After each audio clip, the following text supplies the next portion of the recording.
see fit.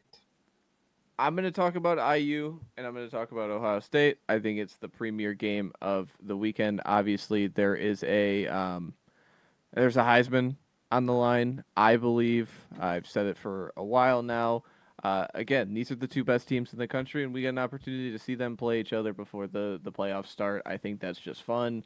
But as for affecting the playoff picture, I don't think anything happens. I think whoever wins this game is the number one seed and has to face the 9-8, and the loser of this game is going to be the 2 seed and has to face the 10-7. I, I I think these are the two best teams in the country. I think the committee has agreed this entire time. They never rated A&M higher than them, which they shouldn't have at any point in time. These two have the resumes, they have the teams, but as for the football, I am just interested to see who can kind of dominate that line of scrimmage. Can Indiana really bring it to Ohio State the way they did in Autzen? And that was a road game, and it like thinking back to that game, they really felt in control of that game in terms of the line of scrimmage against Oregon, a team that the fifth team in the country right now. Their only loss. They are one of the premier brands of the sport and being able to get good player acquisition. So really interested to just see the trench play in this one. Can Indiana bring the defensive line talent just one more time against the premier team this year? Yeah.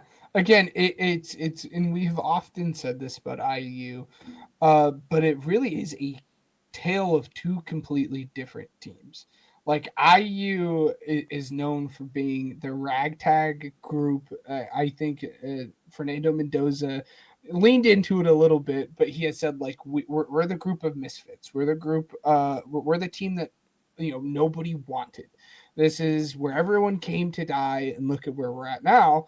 And then you look across on the other side of the field, and it really is the star power of OSU. With there are big names on both sides of the football across the board for that team. And again, it really is going to be a battle of grit versus flash. I think in this game because IU, as you said, is a team that uh, relatively the entire part of the season has been able to win by dominating the line of scrimmage, getting after the quarterback, but then also being able to control the offensive trenches.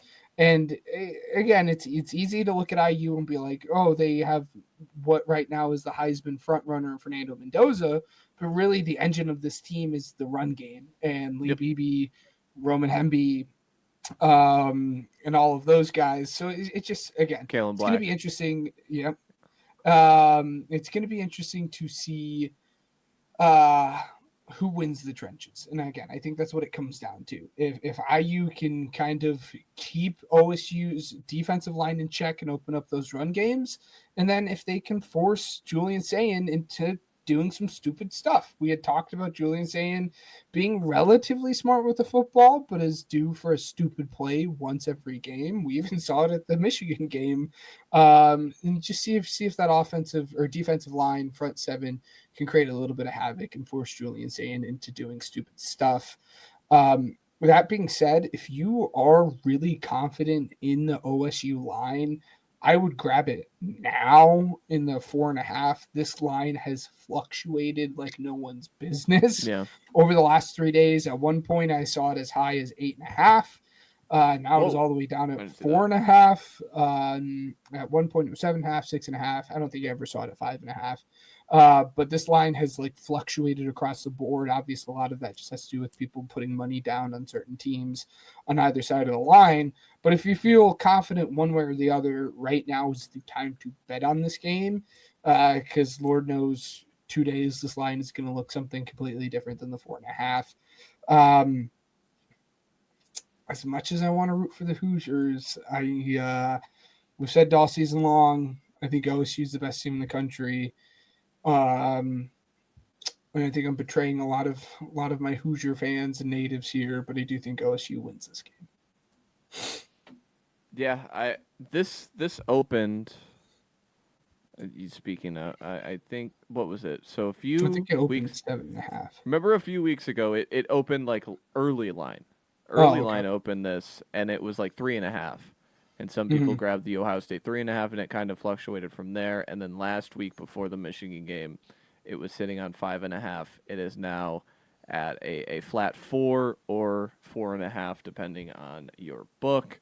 Uh, Give me the plus points. I think these teams are so freaking close. And I think if any team is just going to think about what team wants this game more. Like, I just think Indiana will want this game more Yeah. for the Big Ten title to be able to complete a 13-0. Ohio State has more 13-0s than they can count. This is a dream season for Indiana. This is a dream moment for Indiana, being able to play the Big Ten championship in your backyard. I just want to have the plus points here. Whoever was going to get them, and I knew Indiana would get them. Uh, I think this is just a fun matchup, fun battle before the playoffs. Again, I don't think anyone gets affected by this. I really don't. Outside of maybe this decides who wins the Heisman, and some have said like, what if this is the defensive stinker and Pavia comes in and steals it and swoops in? That's what the books are kind of telling you, that there's a Yeah. possibility that that happens with the Heisman odds. So I'm really interested to see how this shakes out. I like that it is the prime time game that everybody can kind of be watching, and kind of you can look over at the ACC title game and see if, hey, is Duke winning? Kind of feel it. But we will move on unless you have any more thoughts on this one, which I don't think you do. We'll move on to. I mean, we just got to go in order. Alabama faces Georgia again. Another home field in quotations advantage. Georgia is playing the SEC title game in Atlanta. They just played in Atlanta against Georgia Tech, so that was pretty interesting. They get to play back-to-back games in Mercedes-Benz Stadium. Um, this is the one team Georgia lost to this season. They lost in Athens to Alabama, and I believe in that game, Alabama started what 10 of 11 on third Mhm. downs. It was something like remarkable, like outlier stuff. And then Alabama decided to not score a single point in the second half. I think Georgia really found something in the run game in that game, late in the game, but it was just too little, too late. I think the defensive front for Georgia is kind of figuring it out at this point in time. I think Stockton has been pretty fine outside of Yeah. the Georgia Tech game. Like I think a lot of people are gonna. He was not fine against Georgia Tech. That yeah, I can't disagree with that one. But they were kind of sitting on that one. If they just win the game, they're in the they get a bye. But now they have to play this SEC title game. Um, but and then like another final full circle of the Auburn like how crazy would it be if Auburn did win that game, and like just Uh, adding to the layers of it, Ole Miss would be in this football game right now, and that saga would still be going. So, uh, yeah. thank you, Cam Coleman, future Texas Longhorn, for your services. But what do you have on Watch this one? yourself. Watch yourself, buddy. This is really gonna be two guys that have no say in college football fighting for the same guy to be on their team. Uh, but no, this is really again. I mean, back to tales of two different things, like we talked about in the OSU game, the OSU IU game. This is really a tale of two quarterbacks trending in opposite directions, right? Like at the start of the season, people were really, and I still think Ty Simpson is a good quarterback. I don't want to people to think otherwise, but I mean, I hate to say it, but he's kind of regressed as the season went on. And like the book now is out there, like pressure this kid up the middle and really make him feel it. And then at that point, he becomes very sporadic. And he's, again, kind of digressed as the season has gone on. And Gunnar Stockton has kind of, as the season went on, felt more comfortable. And again, Mm-hmm. it's just a tale of two quarterbacks in the SEC trending opposite directions of one another.